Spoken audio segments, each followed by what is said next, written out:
प्रभु जी हरे कृष्णा। हरे कृष्णा प्रभु जी, हरे कृष्णा। कैसे हैं आप? बहुत सुंदर, बहुत अच्छे। हरे कृष्णा।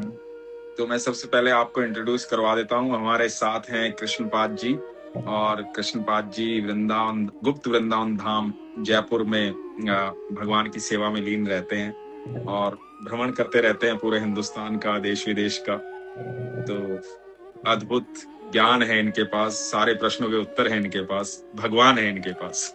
नहीं, आपके अनुज प्रभु के पास भी भगवान है और आपके सारे प्रश्नों के उत्तर उनके पास भी हैं, इसमें कोई संशय नहीं है।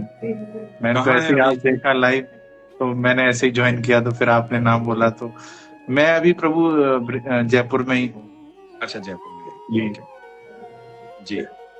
कैसे हैं आप सब, कैसा है? बहुत बहुत सुंदर, बहुत आनंदमय, सब कुछ बहुत अच्छा। क्या बात है, क्या बात है। तो अभी व्यस्त हैं आप या मतलब? हाँ, बात कर सकते हैं, कोई दिक्कत नहीं। बात कर सकते हैं, क्या बात है, क्या बात है। तो देवशयनी एकादशी कल थी, तो मैं चाहता हूं प्रभु जी आप अपने मुखारविंद से देवशयनी एकादशी का वर्णन थोड़ा करें। आप बताएं कि ये जो 4 महीने हैं, ये क्या विशेष है इन 4 महीनों में?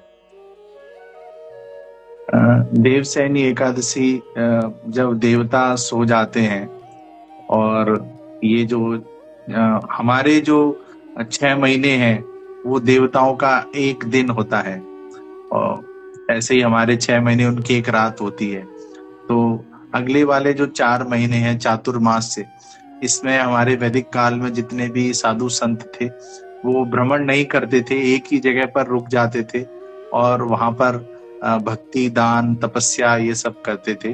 तो ये जो 4 महीने हैं बहुत हमारे लिए महत्वपूर्ण है, जिसमें से एक जो अंतिम महीना आता है वो कार्तिक का महीना है, और बहुत ही अद्भुत महीना है, जिसमें हर हर दिन हम भगवान दामोदर को, राधा दामोदर को, यशोदा दामोदर को हम एक दीप अर्पित करते हैं, जिसका हमारे शास्त्रों में बहुत ज्यादा महत्व बताया गया है। और उस कार्तिक के महीने में ही भगवान की 2 लीलाएं हुई। एक तो दीपावली की लीला हुई, जब भगवान राम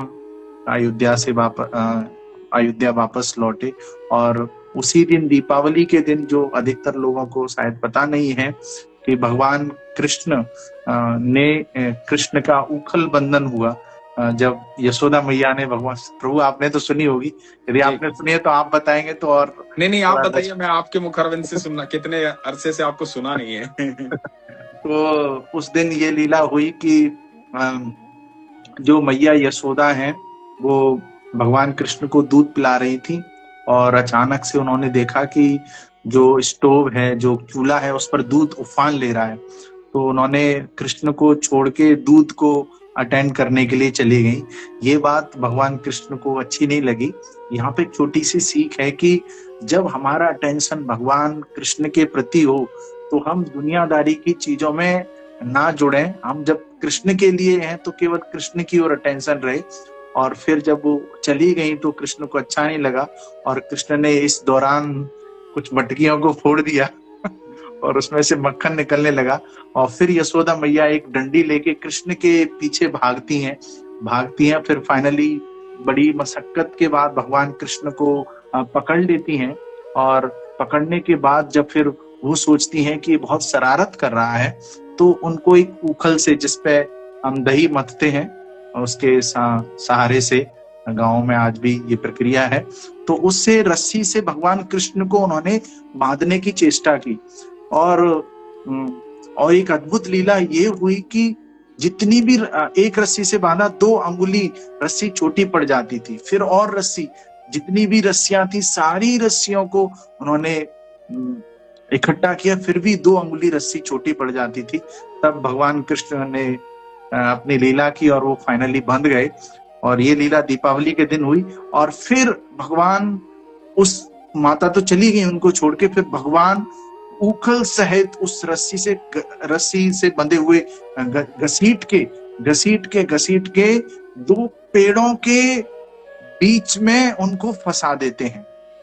मतलब मैं चाहता हूँ आप भी थोड़ा नहीं, आप सुनाइए। वो अच्छा। 2 पेड़ों को भी मुक्त करना था भगवान को। जी बताइए। हाँ, तो वो 2 पेड़ों के बीच में उस रस्सी को, उसको उखल को फंसा देते हैं।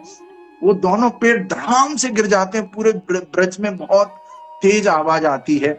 लेकिन एक एक जिज्ञासु भक्त का प्रश्न होना चाहिए कि आखिर ये दो पेड़ कौन थे। तो हम थोड़ा, हमें जैसे आप तो एक्टर हैं, तो पहले कुछ ऐसा दिखाया जाता है कि सस्पेंस क्रिएट हो, फिर बाद में पीछे की लीला दिखाई जाती है। तो अब प्रश्न उठता है, ये दो पेड़ कौन थे। ये जो दो पेड़ थे, ये मणिग्रीव और नलकूबर थे, जो कि कुबेर जी के पुत्र थे।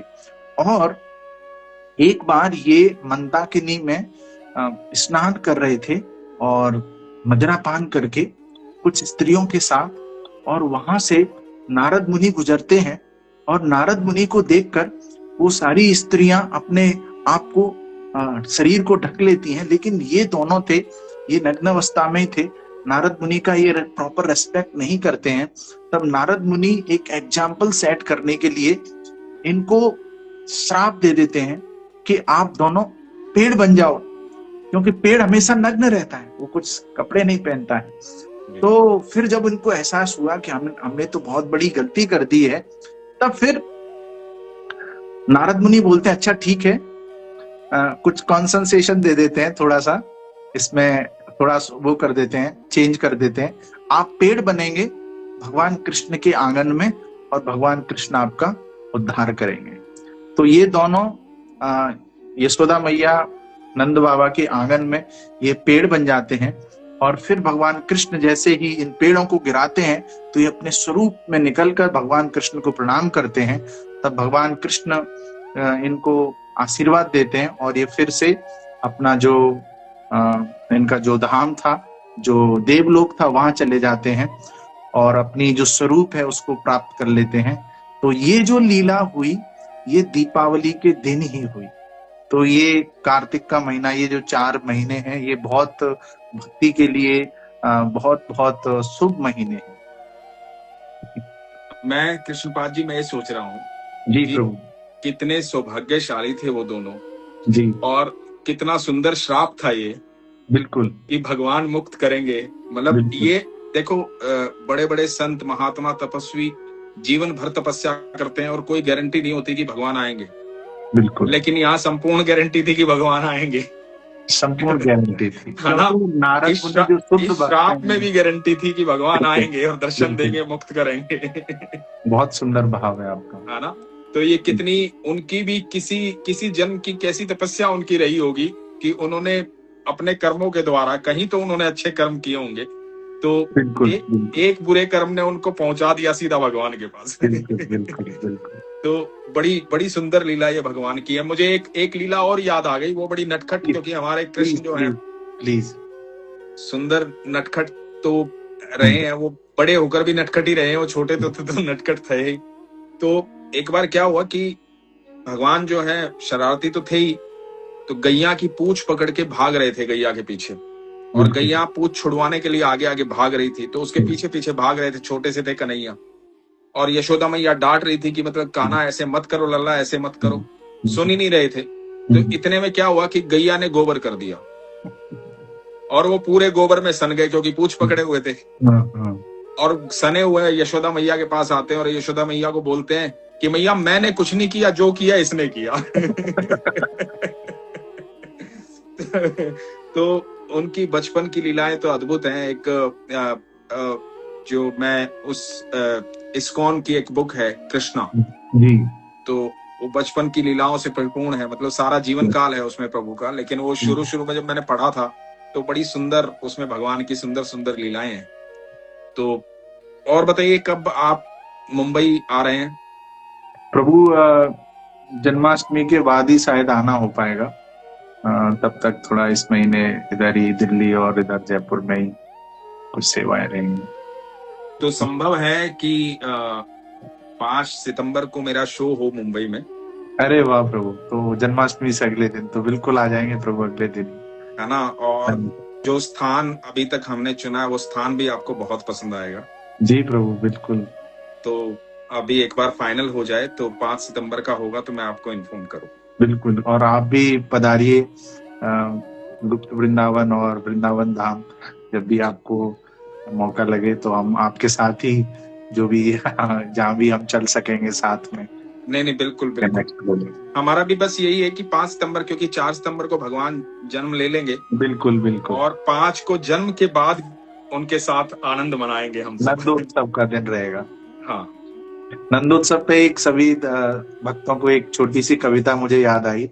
ब्रज ब्रज की कविता है कि क्या नंद में आनंद हो रहा है नंदोत्सव के दिन, कि नंद के भवन में आनंद ऐसो छाए रहो, जन्म की आई वेला नंद के दुलाल की, और सवराऊं हर कोई आनंदित दिख रहो, लीला ऐसी देखो यार लाला के कमाल की, और नंद बाबा खुश भयो दान खूब दे रहे हो, हाथी दीनी घोड़ा दीनी और दीनी पाल की, आओ भाई हम बधाई देवे लाला को, जोर से बोलो सब जय कन्हैया लाल की, जोर से बोलो सब जय कन्हैया।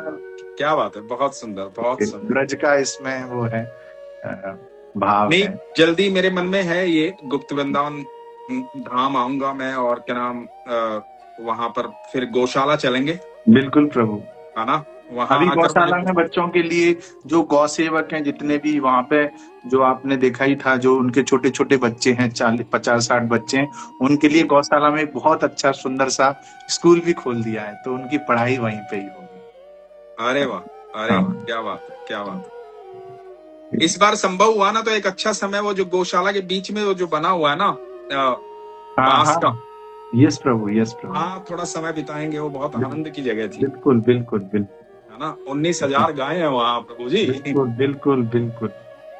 तो बड़ा आनंद आया, आपसे इस बहाने दर्शन हो गए आपके। जी प्रभु, बाकी बहुत सारे भक्त हैं जो आपसे बात करना चाह रहे हैं, उसके प्रश्न, उनके प्रश्न हैं, जी तो आप यू कैन। बिल्कुल बिल्कुल, बहुत बहुत शुक्रिया। हरे कृष्णा, हरे कृष्णा, थैंक यू।